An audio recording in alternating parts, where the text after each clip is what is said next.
આજે હું તમારી સાથે શેર કરીશ ગુજરાતી ખાટી મીઠી કઢીની રેસીપી। ગુજરાતીના દરેક ઘરમાં આ કઢી તો બનતી જ હોય છે। આજે ગુજરાતી કઢી હું કેવી રીતે બનાવું છું તેની રેસીપી તમારી સાથે શેર કરીશ। એકદમ સિમ્પલ રેસીપી છે અને થોડી જ મિનિટોમાં બની જાય છે। તો ચાલો ગુજરાતી ખાટી મીઠી કઢીની રેસીપી શરૂ કરીએ। નવી રેસીપી શીખવા માટે મારી ચેનલને સબસ્ક્રાઈબ કરજો અને બાજુમાં આપેલા બેલ આઇકોનને જરૂરથી પ્રેસ કરજો, એટલે નવી રેસીપીના નોટિફિકેશન સૌથી પહેલાં તમને મળે। કઢી બનાવવા માટે સૌથી પહેલાં મેં અહીં એક 2 કપ ખાટી છાશ લીધી છે, તેને તપેલીમાં એડ કરી દઈશું।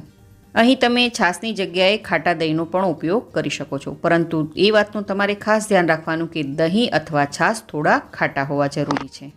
હવે છાશમાં આપણે 1/4 કપ જેટલો ચણાનો લોટ એડ કરીશું। જો તમારી પાસે આ રીતના માપનો કપ ન હોય તો તમે 3 મોટી ચમચી ચણાનો લોટ લેજો।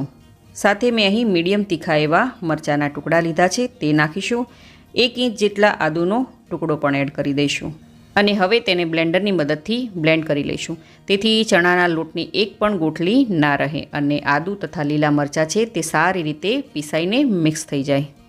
તો છાશમાં ચણાનો લોટ સારી રીતે મિક્સ થઈ ગયો છે। હવે તેમાં 3 કપ જેટલું આપણે પાણી નાખીશું। આ માપથી તમે 3 થી 4 લોકો માટે કઢી બનાવી શકો છો, છે ને એકદમ સહેલું માપ। હવે આ બ્લેન્ડ કરેલી કઢીની તપેલીને આપણે ગેસ પર મૂકી દઈશું અને મીડિયમ ગેસની ફ્લેમ પર આપણે તેને કન્ટિન્યુ આવી રીતે ચલાવતું જવાનું છે, તેથી ચણાનો લોટ છે તે તપેલીના તળિયામાં ચોંટે નહીં। કઢી થોડી ઉકળવા લાગે એટલે તેમાં સ્વાદ અનુસાર મીઠું અને તેની સાથે 1 મીડિયમ સાઇઝનો ગોળનો ટુકડો નાખી દઈશું। હવે ગોળ અને મીઠાને સારી રીતે મિક્સ કરી લઈશું। ગોળ તમે તમારા ટેસ્ટ પ્રમાણે ઓછો કે વધારે પણ કરી શકો છો અને ગેસની ફ્લેમ આપણે મીડિયમ પર જ રાખવાની છે, તો એ વાતનું તમારે ખાસ ધ્યાન રાખવાનું છે। હવે તેમાં 10 થી 12 મીઠા લીમડાના પાન એડ કરી દઈશું। કઢીમાં મીઠા લીમડાના પાનનો સ્વાદ અને સુગંધ ખૂબ જ સરસ આવે છે, તો કઢીમાં તમે મીઠો લીમડો જરૂરથી નાખજો। સારી રીતે મિક્સ કરી લઈશું। હવે અહીં આપણે ગેસની ફ્લેમને લો પર કરી દઈશું અને કઢીનો આપણે વઘાર તૈયાર કરી લઈએ। તેના માટે મેં અહીં એક વઘારિયાને મીડિયમ ગેસની ફ્લેમ પર રાખ્યું છે, તેમાં 1 મોટી ચમચી ઘી નાખીશું। અહીં તમે તેલનો ઉપયોગ પણ કરી શકો છો, પણ ઘીનો વઘાર કઢીમાં ખૂબ જ સરસ લાગે છે। હવે ઘી ગરમ થાય એટલે એમાં 1 નાની ચમચી જીરું, અડધી નાની ચમચી મેથીના દાણા, 2 તમાલપત્ર, 2 થી 3 લવિંગ, 1 ઇંચ જેટલો તજનો ટુકડો, 2 સૂકા લાલ મરચાં નાખીશું અને ગેસની ફ્લેમ લો પર કરીને વઘારને સારી રીતે મિક્સ કરી દઈશું। હલકો એવો જીરાનો કલર બદલાઈ જાય એટલે તરત જ આ વઘારને આપણે કઢીમાં એડ કરી દઈશું અને વઘારને સારી રીતે કઢીમાં મિક્સ કરી દઈશું। તો આ વઘારની એટલી સરસ સુગંધ આવે છે કે વાત ન પૂછો, અને આ રીતે કઢીને આપણે ચલાવતા જઈને 5 મિનિટ સુધી ઉકળવા દેવાની છે। હવે આપણે કઢીનો ટેસ્ટ કરીશું, તો મને અહીં થોડું મીઠું ઓછું લાગ્યું, તો હું તેમાં થોડું મીઠું એડ કરીશ।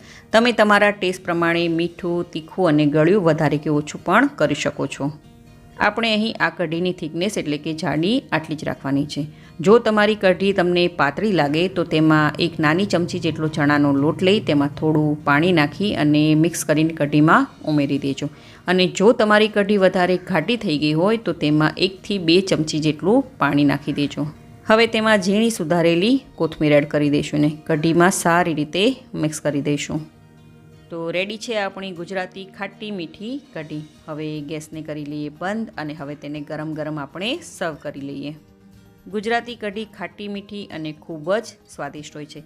આ કઢીને તમે ખીચડી, પ્લેન રાઈસ, જીરા રાઈસ અથવા તો પુલાવની સાથે પણ સર્વ કરી શકો છો। તો તમે આ રેસીપીને જરૂરથી ટ્રાય કરજો। તમે આ રેસીપી કઈ સિટી, કયું સ્ટેટ અને કઈ કન્ટ્રીમાંથી જોઈ રહ્યા છો મને કમેન્ટ કરીને જરૂરથી જણાવજો। જો તમને મારી આજની આ રેસીપી ગમી હોય તો વિડીયોને લાઇક કરજો અને વધારેમાં વધારે શેર કરજો અને મારી ચેનલને જરૂરથી સબસ્ક્રાઈબ કરજો। તો ફરી મળીએ એક નવી રેસીપી સાથે।